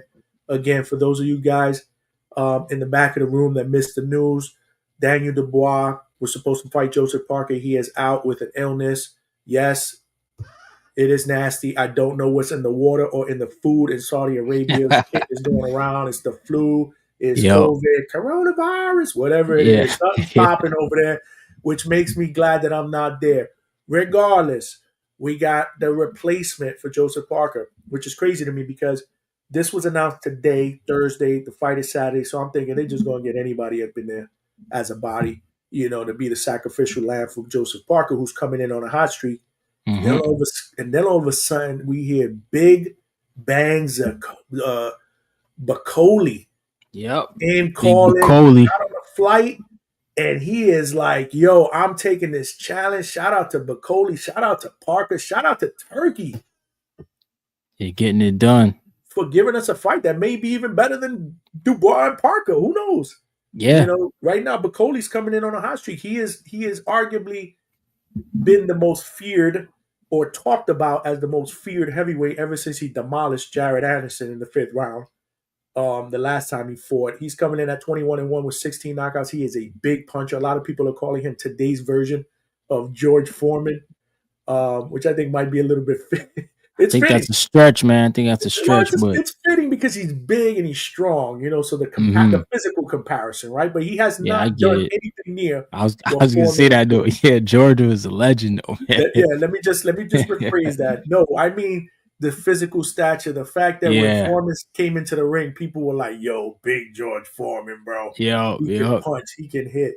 So you know, you got Bakole that's coming in with a lot of hype based on what he did against Jared Anderson. He's going against again Joseph Parker, who is riding the hot streak right now, 35-3, 23 knockouts. He's on a five fight win streak. He beat Zhang, he beat Wilder, he beat Chisora twice, he lost to Joe Joyce. Mm-hmm. But Parker is one of those guys that I think has looked really, really good the last few fights. Like he's getting better and better. And I was looking forward to him and Dubois. And now that's not going to happen. Before I ask you who you're picking in this fight, who were you picking if it would have been Parker and Dubois? I was rolling with the upset, man. Man, I don't know. I like Dubois. I got nothing. Like his jab actually surprised me in that AJ fight because I thought AJ had a better jab than Dubois, but that was not the case at all. Dubois has a good jab, but I just feel like Joseph Parker, he found a new trainer in Andy Lee, and they got something going on here that's magical because they just been on this tear. Like he's been busy, winning a lot of fights. I think he's on like a 5 or 6 fight win streak right now, and like the last two names obviously were the big ones, Wilder and Zhang. Yeah, they're both in their 40s, but I put more stock in the Zhang fight because he got up from being knocked down twice. Now, I don't know who punches harder, Zhang or Bakole, but I feel like this is kind of the same monster, just a little bit tighter punches, and it might be heavier punches. So I feel like Joseph Parker could use kind of the same tactics. This time may not get caught early in the fight. And now we got a question. How long has Bakole been in camp and is his stamina there? You know, he's going to the desert, man. I feel like that's a whole different, you know, I don't know what Congo's like, never been, but I feel like when you go to the desert, yeah, you got to get acclimated. So he's going there on a couple days. And I don't know, man. Jared Anderson had the wrong game plan in that fight. I didn't understand why he was trying to stay in the kitchen with Bakole. Like it made no sense. Because like, bro, when he had success was when he was moving, using his athleticism, staying on his toes. And then he just, you know, Jared Anderson, I don't know if it was like he just wanted to show Bakole he has some strength or something like that, but he tried to stay there with him. And bro, you're not gonna win those exchanges like at all with that guy. So it's kind of like the whole Ali Foreman thing, like you said. You got to move around the ring, tire this guy out, and pick your spots and fighting spots. So I think that's what Joseph Parker's going to do. We're going to see him strategically win rounds. So he's going to take some rounds off, and he's going to go out there and win some rounds. And he's probably going to try to win It's first to 7 in these 12-round fights, bro. First to 7, so he got to get to 7. But at the same time, he can't get stopped. That's a big thing about Bakole. Like, it just takes a couple shots and you out, man. So I got Parker weathering the storms, and no shout to the like Bakole. Man, we need him in these big fights because he's doing all the right things. Put his hand up for these big fights. He's always called out guys. You know, he's exciting, but I just think he needed a full camp for Joseph Parker. That's all. And Joseph Parker, he's fought all the best heavyweights for like the last 5 years. Like, he's been in the ring with them. So I think he's going to carry that experience to the ring.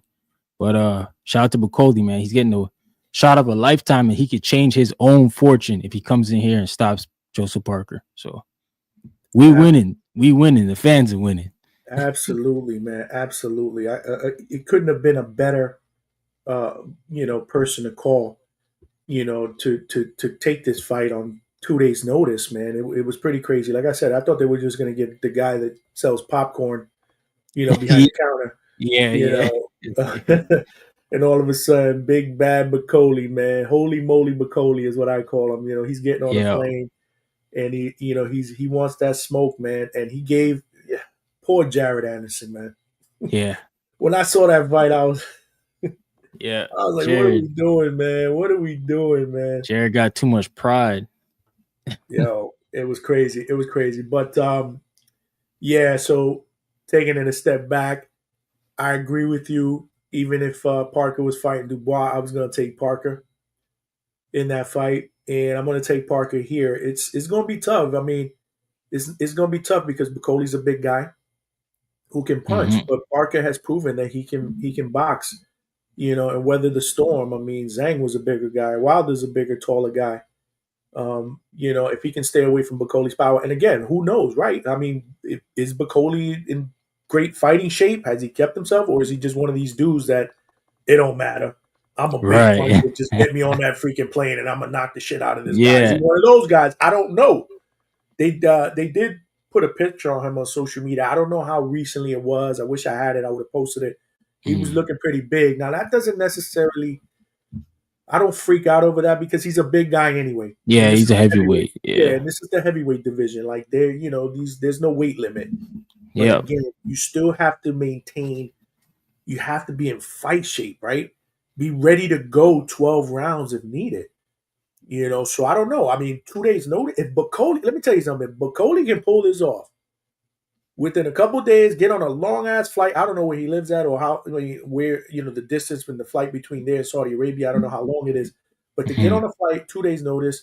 Next day you weigh in. Then the next day after that, you're fighting, lacing them up. Yeah, he can win against a guy like Parker who's on a hot streak. Yeah, and maybe we need to start calling him Foreman, right? Nah, for real. Yeah, that'd be some incredible stuff there. And also, I think the big thing about it for me is like, okay, your team too is pressure on your team because they got to prepare for Parker now. You guys are going to fight at Jagba in whatever Times Square. Parker's a whole different beast. Like, they don't fight nothing alike. So now you got to go. The team's got a game plan for a whole different fight. And they're going to be critical in the corner because they got to give him the proper instructions because they're going to do this thing on the fly pretty much, man.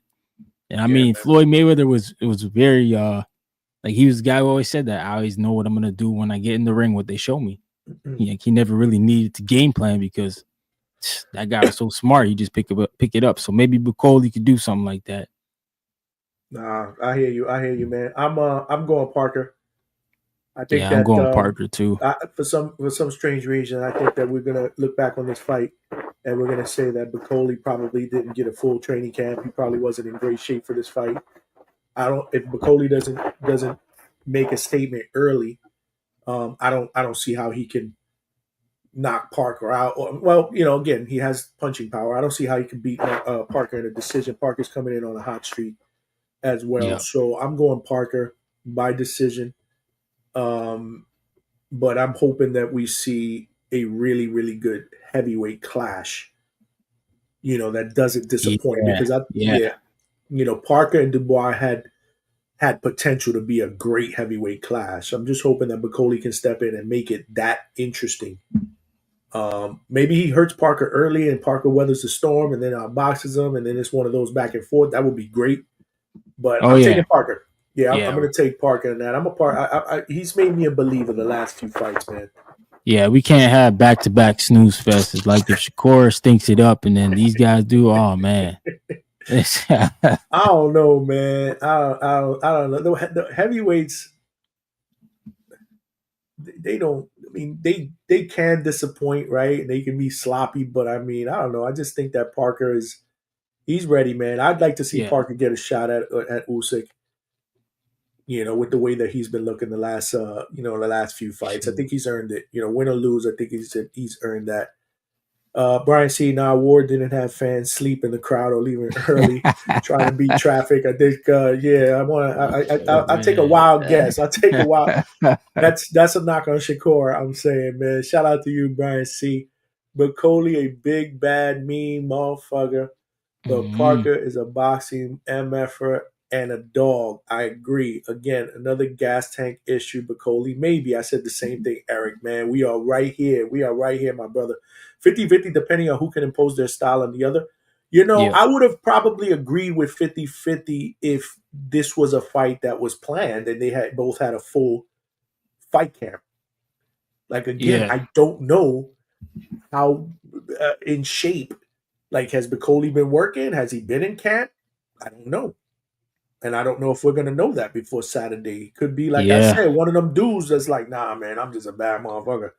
Get me on a flight and I'll knock this dude out, Right. even though I haven't been sparring. And, Yep. so that's why I can't see it 50-50, but he does have the punching power to make it Oh, he a does, man. He 50-50 got the affair. eraser for sure. So I ain't mad at it, Eric. I ain't mad at it. Padrota Mexicano, Parker is moving and boxing Bakole, but that power is real.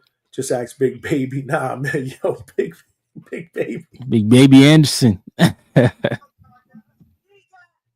Yeah, he got cooked. Definitely But he got fought the wrong cooked. fight. But he fought the wrong fight. He did, man. He did. You can't fight Bakole like that in the pocket, man. You got to box. You got to move. And that's Parker's not going to fight him in the pocket like that. Parker's smart. Nah. Parker is not. very, very smart, man. He's matured as a fighter. So shout out to him. Heavy Chevy guy got Bakole by murder. He said Bakole by murder.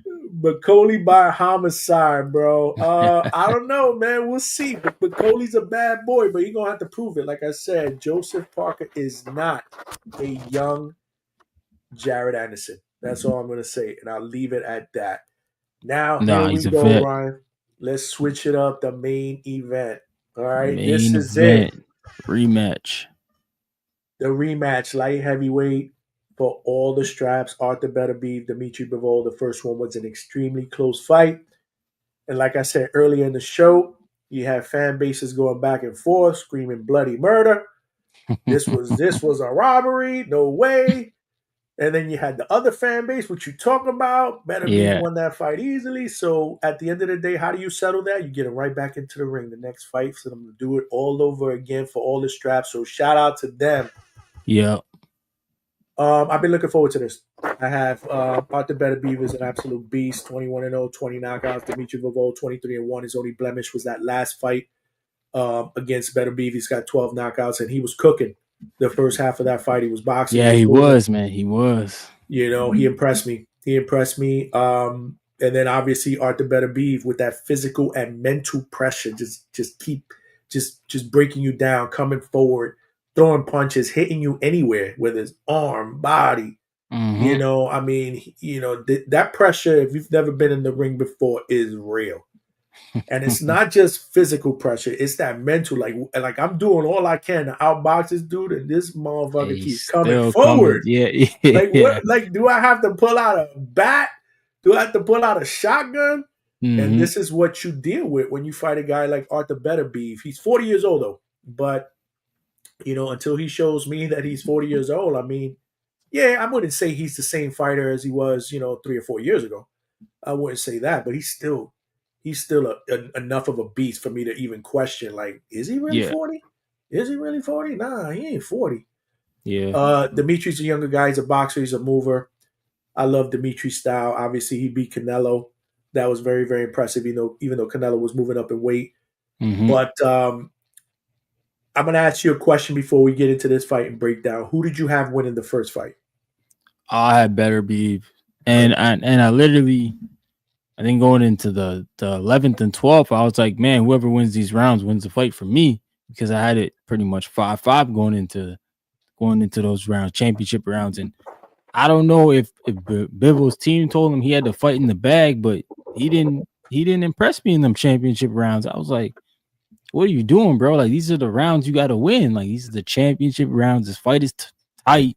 I don't know if they told him that he was winning by a landslide or something like that. But all I know is the last round, Mark Ramsey said to Beterbiev, I don't think we're winning this fight. Go out there and knock him out. Like, and he won that round. And I don't know. I just gave it to Beterbiev because he won the last two. So I scored a 7-5. Okay, I'm not mad at that. Like I said, man, I thought that Bivol did enough work early in that fight, and I had him slightly winning, but I'm not mad though because I didn't like. He kind of gave me the vibes at the end of the fight of that De La Hoya Trinidad. He gave away those Right. 3 rounds, and again, I don't know if I could say he gave him. I think Oscar gave him away. Yeah, he gave up rounds People, early in I that think, fight. was so Yeah. succumbed to the pressure that it was almost like, yo, man, I just need to get the hell out of here, man. I think I did enough. I think I did enough. I need to get the fuck out of here, man. So, but I still think he did enough good work in the beginning. But again, I'm not mad at it. I wasn't mad at it. I was just like, oh shit, that's what's up. We got to do this shit again. But fight fans were saying that shit was a robbery. It was not a robbery. No, it You know, wasn't robbery. we really got to distinguish the difference between a robbery and a close fight that could have went either way. Depending, we all see. This is the beauty about boxing, Ryan. We all see fights differently. You might see it Yep. differently than I do. He may Yeah. see it differently than he does. That's what it is, right? Judges see it differently all the time. Sometimes I Right. don't know what the hell they seeing. But Yeah, at that's the why end, we need open scoring, man. That's why we need a scoreboard in boxing. I don't know how we the only sport without a scoreboard. We need a scoreboard, man. And honestly, it would just make the whole fight better. I don't know how people are gonna like say it doesn't. Man, when you know how a judge is judging the fight, you're gonna change the way you approach the fight. yeah, Like, yeah, yeah. No, it I makes it totally more agree. exciting. Nah, for sure, man. But either way, man, here we are, the rematch. Rematch, It is here. Who do you undisputed. like, and who are you? What do you expect to see, and who are you picking to win? Well, I am biased because the man is holding our flag, Mr. Artur Beterbiev. He represents the Canadian flag. Nah, you know what, man? I can't record scratch. I gotta give you a shout out for that. Of course, you gotta ride your boy, man. Yeah, man. And shout out to him. I know his cut man, Russ Amber. Hmm. Very close to my family. He used to be my dad's cut man. Now he's my brother's cut man. So Wow, shoot. that's what's It's up. It's come full circle, Yeah, man. he's been on these big stages now. He also made the rival boxing gear. I don't know if you guys know that, but he's the guy who behind those gloves and that whole Nice. thing. But yeah, I got them winning. And I think this time it's gonna be easier because I think better be if we all remember like that first fight, it was the knee. We're all like, yo, how's his knee gonna hold up? And he said after that fight, he's like, I could have went 3 more rounds. He's like, my knee's good. So I think this fight, Beterbiev is gonna be heavy on that front foot. He got confidence in it now. And I think the rematch being so close to the last fight, it actually doesn't help Bivol because Bivol, after the first fight, his hands was all swollen. He was like, yo, I'm blocking all these punches. My hands are swollen. And I don't know how long he had time to train now. Now that's what I'm thinking about. I'm like, okay, he had to take some time off to get his hands right, train. And now he's getting back into this fight where shoot, what's he gonna be doing again? Now he's gonna be blocking punches. His hands are gonna be weaker than they were the first fight. So I just think it's gonna be a 10th round stoppage by Beterbiev. I think Ooh, Bivol's corner is gonna call it, man. They're gonna be like, nah, this guy's taking too many shots. ooh, wow! I like that. I like that. Um, Man, hey, listen, man, I respect that. I do, man. It's hard to pick against a guy that, like I said, he's like a locomotive, man. Yep. I'm still waiting. like I said about Big Bang, I'm still waiting for me to be able to say, yo, Arthur is over the hill, bro. Like he's already Right, right. still fighting at a high level. Like I gotta be honest, coming into this first fight, I'm like, yo, Dimitri's just gonna box his ears off, bro. Like this dude is 40 years old, man. There's no Mm-hmm. way he can keep up. And look what happened. And they're not far removed from that fight. So it's not like this rematch is 2 years later where this dude is 2 years older. Right. Yeah, Um, exactly. the way I'm looking at it, Ryan, is, and again, man, I've had more wrong than right. So I'm nowhere near an expert, but Nah, me either. the rematches can, the boxers usually do better in the rematches. Mm-hmm. But this is not your typical person that you're going up against, because I think that Artur Beterbiev I don't know if he started slow or it was just Dmitrii was just cooking with the jab and the movement. He was trying to figure him out, but I expect Beterbiev to start faster. If he does, then I think Beterbiev can beat him by Yeah. stoppage. But if he fights the same fight and he allows Dmitrii Bivol to bank those rounds early, then maybe Bivol. I'm thinking, this is me. I'm thinking Mm-hmm. that maybe Dmitrii has more in the tank later in the fight, Yeah. or if he, or some people may say that he may took the last few rounds. Maybe he doesn't. This Right. I'm thinking, you know what? I can't do what I did the last time. I gotta Yeah. Yeah. keep my foot up on the gas. So I'm gonna pick Bivol only because I would like to see a trilogy.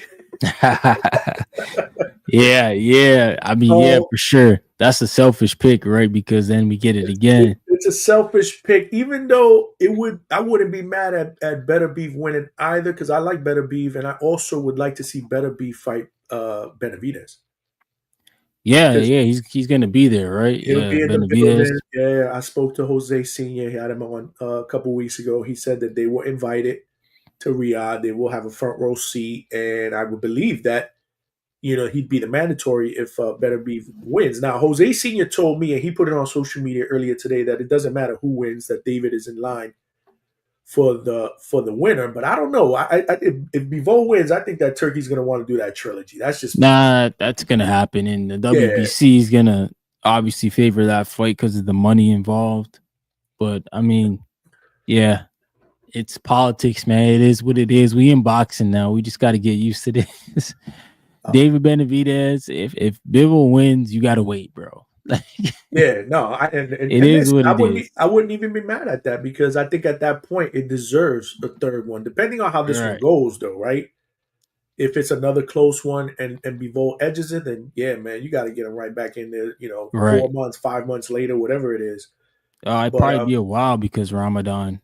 It'd probably be like or even that, yeah, yeah, September, yeah, October yeah, again. yeah, yeah. No, listen, I like Better Beef. I saw your interview with John Scully, man. Shout out to you, man. Great job, great interview. John's a great John interview. Scully, man. Yeah, Yeah, yeah. yeah. He's a That's kind of a full circle moment for me too, because John Scully used to come to my dad's gym and spar. A couple of my dad's guys actually. He bring him down for camps. And I that's remember seeing him, and then like I was like a little kid then. So now that I'm seeing him now working with Arthur, it's like, damn, all right. that's amazing, man. Shout I out to know John Scully. you said that on the interview. I thought that was absolutely amazing. Shout out to you. Shout out to John Scully. Hopefully, hey, I'm gonna try to get him on here, one day, because I love his breakdowns too, man. Yep. Yeah. Good guy, man. Good guy. Yeah, yeah. I'm gonna try to get him up in the hangout spot, man. He's definitely a must interview. But I'm gonna go trilogy, man. I'm gonna go trilogy. Trilogy, eh? You think Yeah, I'm gonna you go. think though Benavidez will fight over there? Cause like he said something crazy, like he gonna only fight in Las Vegas after that Morel fight. And I just Ryan, felt like that was in the moment. Like he just said yeah, that in the moment. Ryan. I think anybody could say anything until Turkey Al-Sheikh gets involved and starts talking money, and Starts then asking you your number, what's your price? the whole conversation changes. You know what? You're right, Turkey. I'll fight. I'll fight overseas. I'll fight in the toilet bowl, wherever you want me to Yeah. fight. If you give me that bag, I'm gonna fight. Yeah.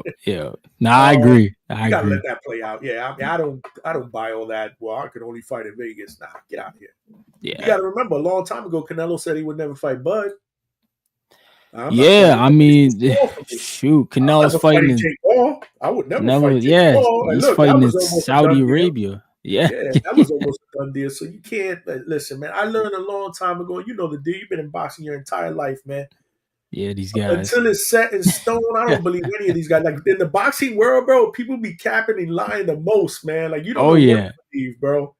Oh yeah, You man. have no idea what to believe, man. But either way, what we got, we read that one.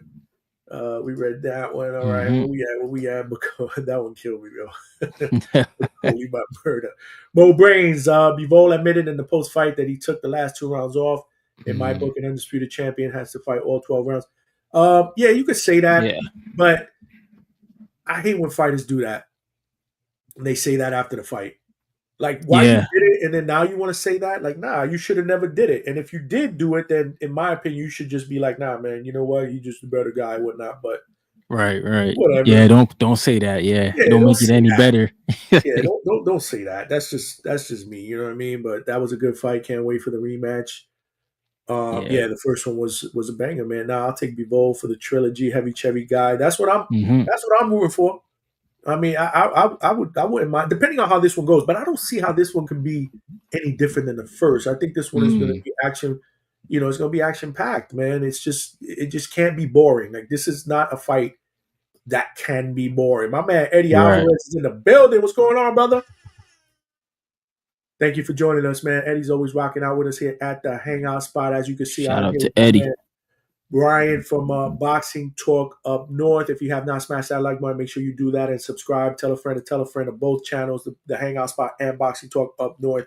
But either way, we are in Appreciate you. for a treat. Me and Ryan, we kind of split across the board on the main event, right? And then we both went Parker for the co. We split. Hmm. We both went Stevenson. We Yeah. both Yeah. went Shakur. Sheeraz. Yep. We split on Vergil and Madrimov.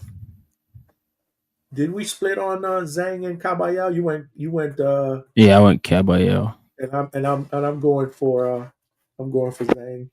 I don't know how confident I am in that pick. And I think we both went Buatsi, right? Yep. Did we go Yeah. Buatsi? I think Buatsi can get it done.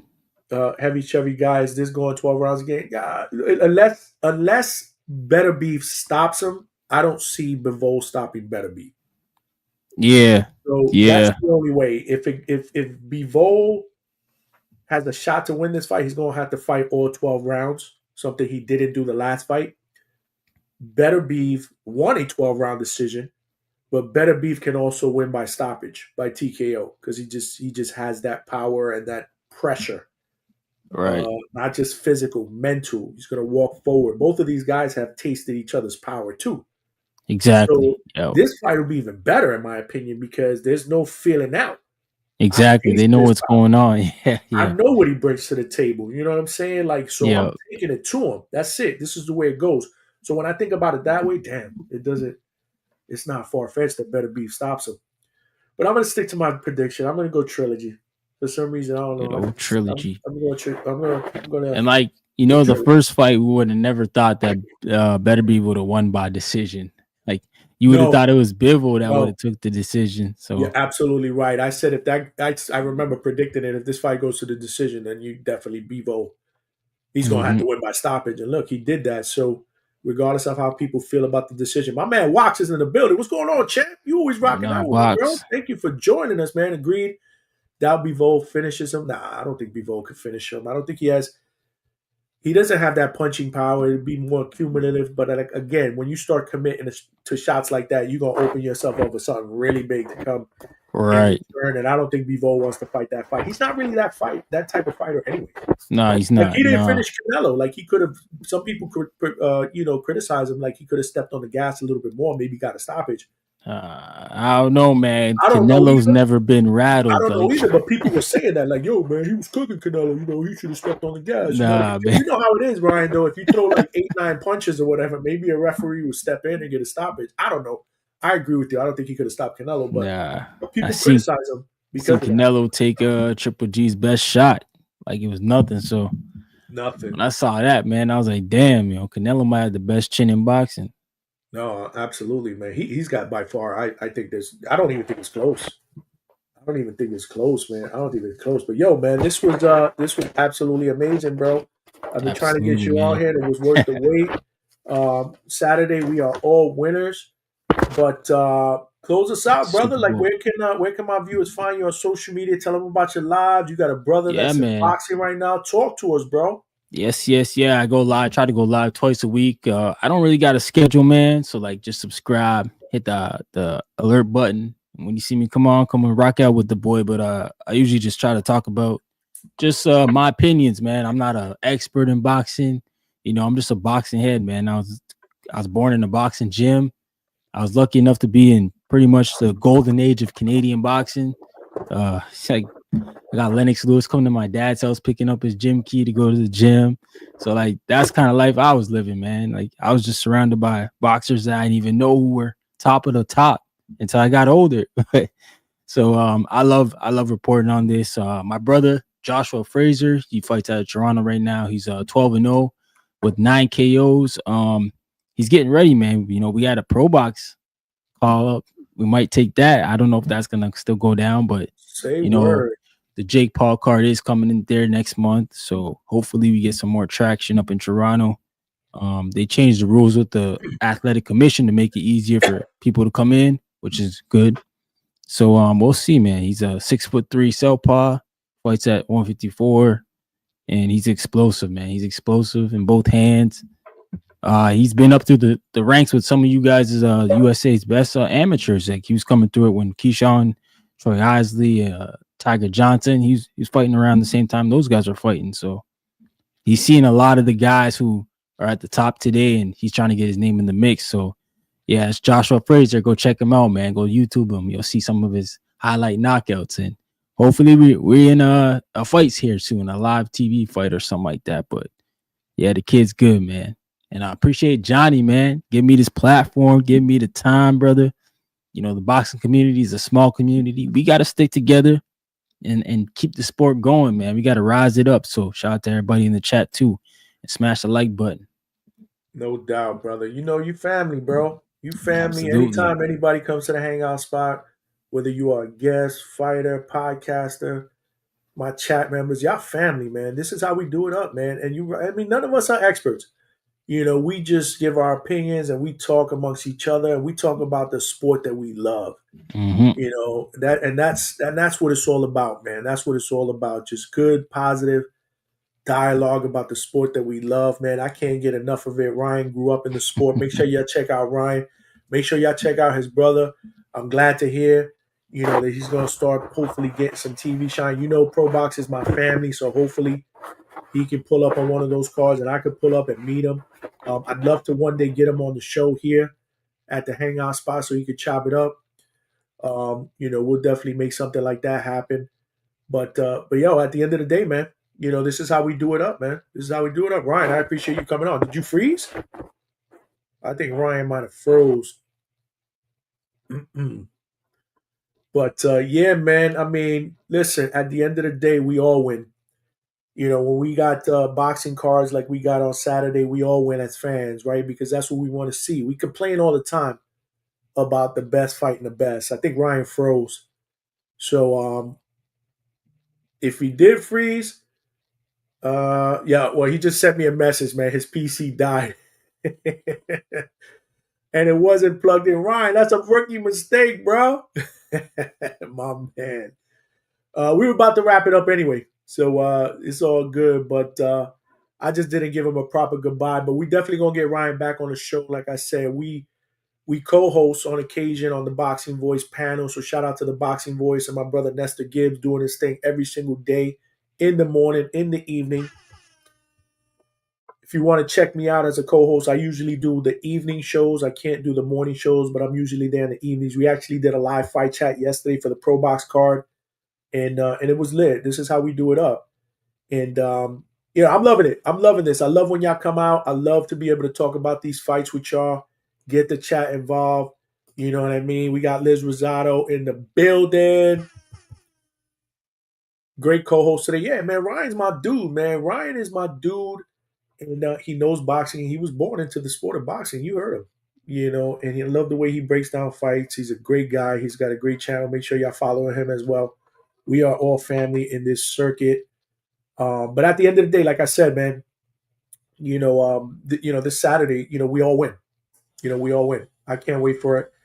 For this Saturday is going down. Hopefully, you guys enjoyed the breakdown. Now, next week, what we're gonna do next week is I'm not sure if I'm gonna do a Monday night show.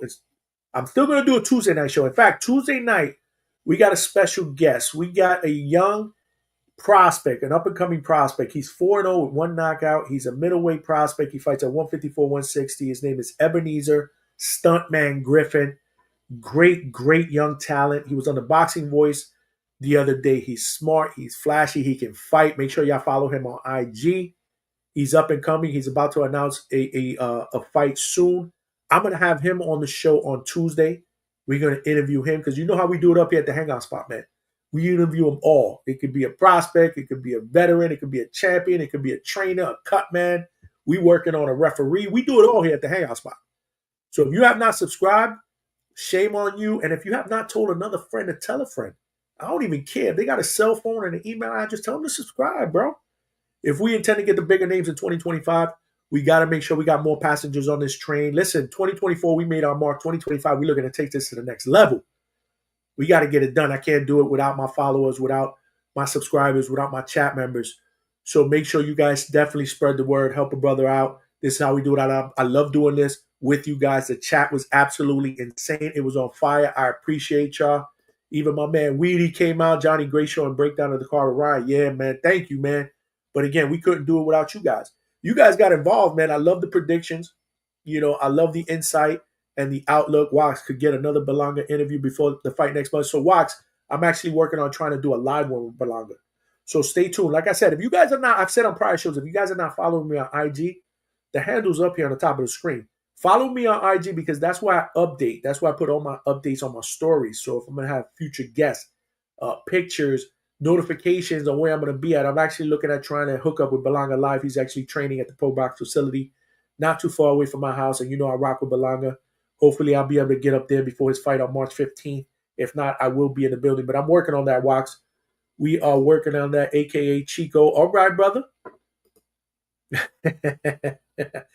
All right, my brother Weedy, my brother Wax and Weedy, always in the building representing, like I said. But yeah, we're working on a lot of things, a lot of future guests. I still got, I'm working on some really, really good names. So again, make sure y'all following me, put y'all notifications on. I might do a Monday show, depending on how this card goes. I might do an extra show on Monday just to break down the card. Probably will do it alone. Because even though I'm alone here in studio, I'm not alone because I got my chat out there. Y'all be rocking with me. So if y'all promise to come through, I may be doing a Monday show just to recap from over the weekends. But I'll keep you guys posted. Like I said, I'll put some updates on IG and we'll keep it moving. But we got a great guest on Tuesday. And then obviously we're gonna rock out next week. Now, I may not do a Thursday show. I may push it to Wednesday. I'm not sure because I'm actually going to be traveling. I will be in New York City, in Brooklyn for the Tank Roach fight. The Hangout spot will be working. We'll be putting in that work next week in Barclays Center, Brooklyn for Tank Roach, but we got to preview that. So I may do that on Wednesday. So we may have a show Monday, Tuesday, and Wednesday. If not, definitely Tuesday and Wednesday. We're going to have a show. And we're going to break down Tank, Roach, and the entire fight card. So make sure y'all got y'all notifications on or y'all following me, and I'll keep y'all updated. But at the end of the day, great show. I hope y'all enjoyed all the fights over the weekend. All right? Hit me up on the DM. You already know how we do it up. I appreciate y'all. I appreciate all the love and support. We're going to tap out. But this is your boy Johnny signing out from the Hangout Spot Live, and I'll talk to everybody soon. Enjoy the fights.